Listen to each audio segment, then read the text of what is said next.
హైదరాబాద్లో సినిమా అంటే అందరికీ మరీ ముఖ్యంగా మాస్ ఆడియన్స్కి మొదటగా గుర్తొచ్చేది ఆర్టీసీ క్రాస్ రోడ్స్.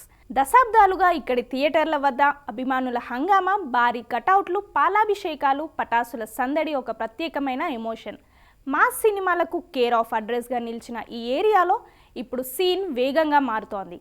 ఆధునిక హంగులతో కొత్త మల్టీప్లెక్స్లు రావడంతో దశాబ్దాల చరిత్ర కలిగిన సింగిల్ స్క్రీన్స్ మనుగడపై చర్చ మొదలైంది. తాజాగా అక్కడ ఒకప్పటి ఓడియన్ థియేటర్ల స్థానంలో ఐనాక్స్ మల్టీప్లెక్స్ నిర్మించి ప్రారంభించారు. ఏకంగా 8 కొత్త స్క్రీన్లతో ఇది అందుబాటులోకి వచ్చింది. త్వరలోనే ఇక్కడ ప్రసిద్ధ ఏఎంబీ మల్టీప్లెక్స్ కూడా రాబోతోంది. సుదర్శన్ 70mm ఉన్న చోట ఏఎంబీ మల్టీప్లెక్స్ వస్తోంది. టెక్నాలజీ మారుతున్న కొద్దీ ప్రేక్షకులు కూడా లగ్జరీని కోరుకుంటున్నారు. కొత్తగా వచ్చిన ఓడియన్ ఐనాక్స్లో 4K projection, Dolby Atmos sound system వంటి వరల్డ్ క్లాస్ ఫీచర్స్ ఉన్నాయి. సౌకర్యవంతమైన celebrity recliners, variety food courts ప్రేక్షకులను ఆకర్షిస్తున్నాయి.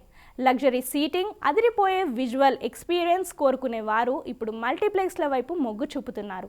ఈ అత్యాధునిక మల్టీప్లెక్స్ల పోటీని ఆర్టీసీ క్రాస్ రోడ్స్లోనే ఉన్న సంధ్య, సుదర్శన్, దేవి వంటి పాత తరం సింగిల్ థియేటర్లు ఎలా తట్టుకుంటాయనేది ఇప్పుడు పెద్ద ప్రశ్న. మల్టీప్లెక్స్ల వల్ల టికెట్ రేట్లు భారమైనప్పటికీ కంఫర్ట్ కోసం జనాలు ఖర్చుకు ఇప్పుడు వెనకాడటం లేదు. అయితే సింగిల్ స్క్రీన్స్లో ఉండే మాస్ కిక్కు, పేపర్లు చల్లడం, విజిల్స్ వేయడం వంటి లోకల్ వైబ్ మల్టీప్లెక్స్లలో దొరకడం కష్టమే. కాలక్రమేణా పాత థియేటర్లు మూతపడుతూ షాపింగ్ మాల్స్గా మారుతున్న తరుణంలో ఆర్టీసీ క్రాస్ రోడ్స్లోని సింగిల్ స్క్రీన్స్ ఈ మార్పును ఎలా తట్టుకుంటాయో చూడాలి. ట్రెండ్కు తగ్గట్టుగా కొత్త స్క్రీన్స్ రావడం సినీ పరిశ్రమకు మంచిదే అయినా సినీ ప్రేమికుల మనస్సుల్లో నిలిచిన ఆ పాత జ్ఞాపకాలు మల్టీప్లెక్స్ల రాకతో కనుమరుగవుతాయేమోనన్న ఆందోళన మాత్రం సగటు సినీ ప్రియుల్లో అలాగే ఉంది.